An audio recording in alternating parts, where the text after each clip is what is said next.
Have you ever thought about throwing a pebble into a really still pond? Sure. How that one little impact sends ripples everywhere, disrupts the calm. Yeah, it changes the whole surface. Exactly. And it makes me wonder, is our struggle with wealth less about, external barriers and more about those internal ripples, the ones the idea of wealth creates inside us? That's a great way to put it. It really touches on something fundamental about how our minds work. There's this tendency towards balance, towards stability. Right. You could almost say our psyche has its own immune system, in a way.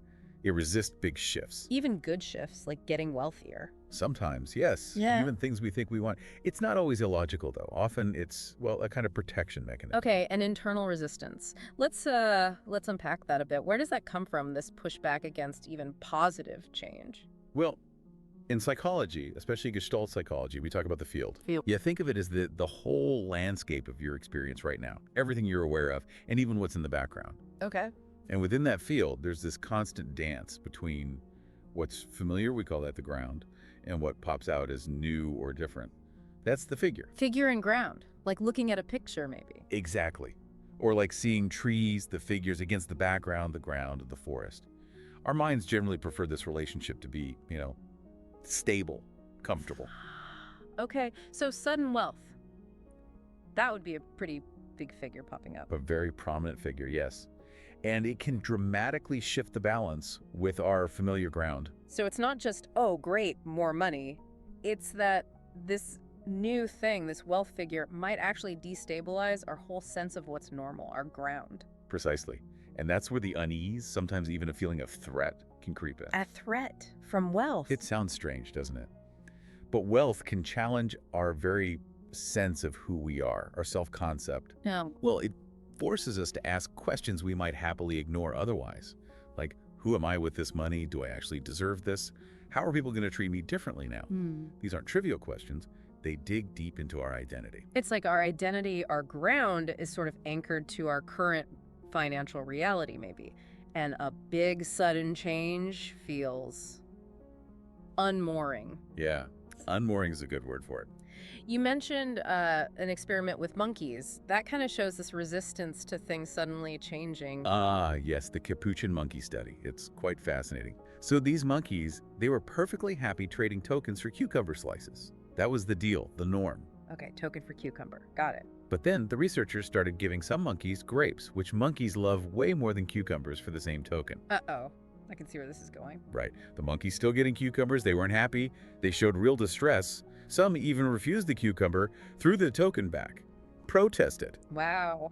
So it wasn't just, I want grapes too. It was the unfairness, the breaking of the established rule. That seems to be the key takeaway. Yeah. It suggests this aversion to sudden sort of unearned shifts in our reality isn't just a human thing. It really highlights how our reaction isn't just about the thing itself, the money, the grapes, but about how it messes with the established order of our world, our perceived reality. That really makes you think, doesn't it? How often we might be subconsciously pushing away our own version of grapes, opportunities, changes, just because they don't fit our internal script of what's normal or what we think we deserve. Exactly. So for this deep dive, we're basically going to look closer at these internal resistances, right? These subtle ways our own minds might be holding us back from things we say we want, especially wealth. That's the plan. Yeah. Using these Gestalt ideas, figure, ground, the field, to understand why this happens and maybe how we can become more aware of it. It's about understanding that sometimes tense relationship between the figure of new possibilities and the ground of who we think we are. Precisely. The familiar sense of self. Okay, so we've established that our minds can kind of resist sudden wealth, like a defense mechanism. But what's really driving that? Why is that resistance often so deep, so powerful? Well, if we go back to that image of the pond. The ripple settling. Right.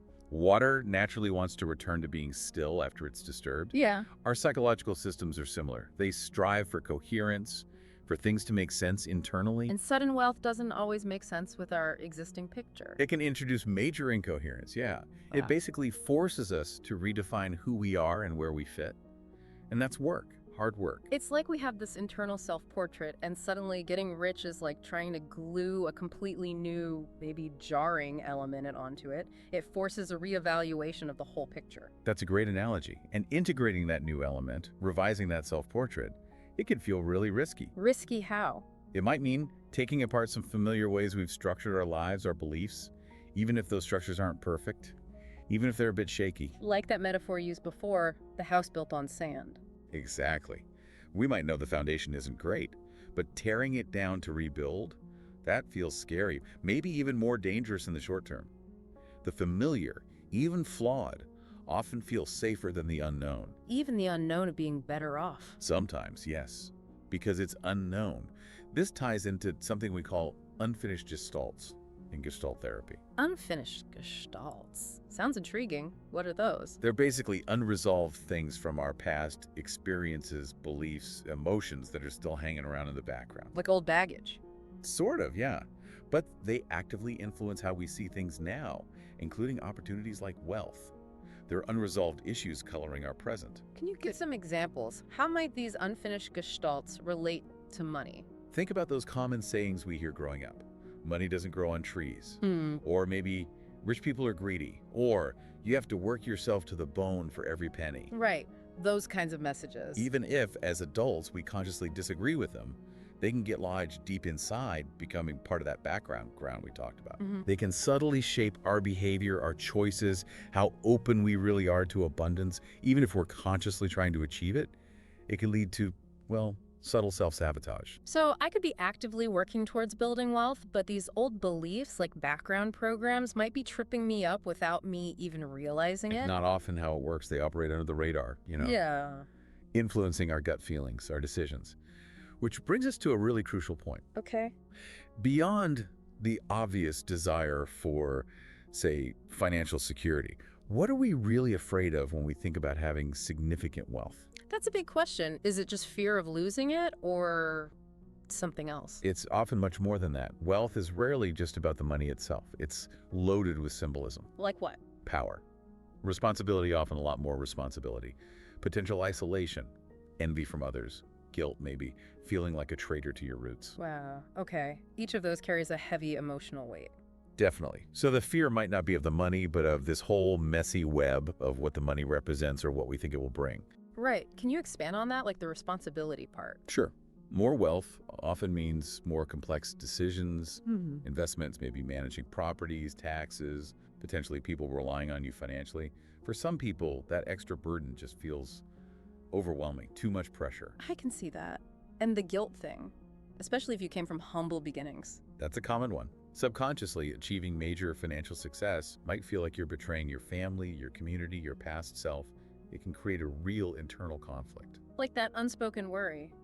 If I get rich, will I still belong? Will people see me differently? Will I become different in a bad way? Exactly. These aren't fears we usually talk about openly, but they can be incredibly powerful drivers of our behavior, affecting how receptive we are to financial opportunities. So what do we do if these fears are lurking under the surface? Well, the first step is awareness, bringing them into the light.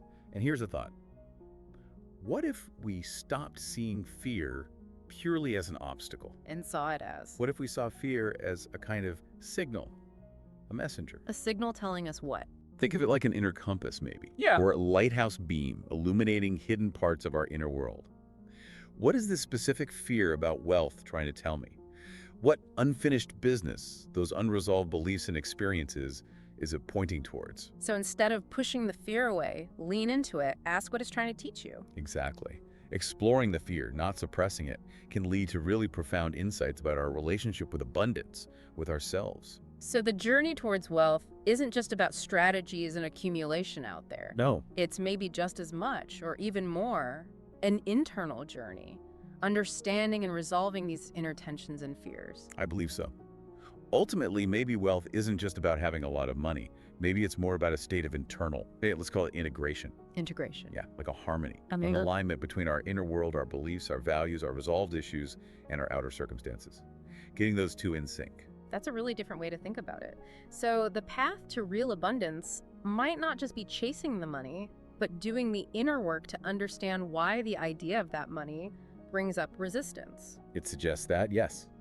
understanding the messages in our fears, addressing that unfinished business. It leaves you wondering, doesn't it? What would it actually mean to fully step into abundance if we first committed to understanding our own internal landscape around it? Maybe true wealth is less about what we get and more about who we become as we navigate all that internal stuff.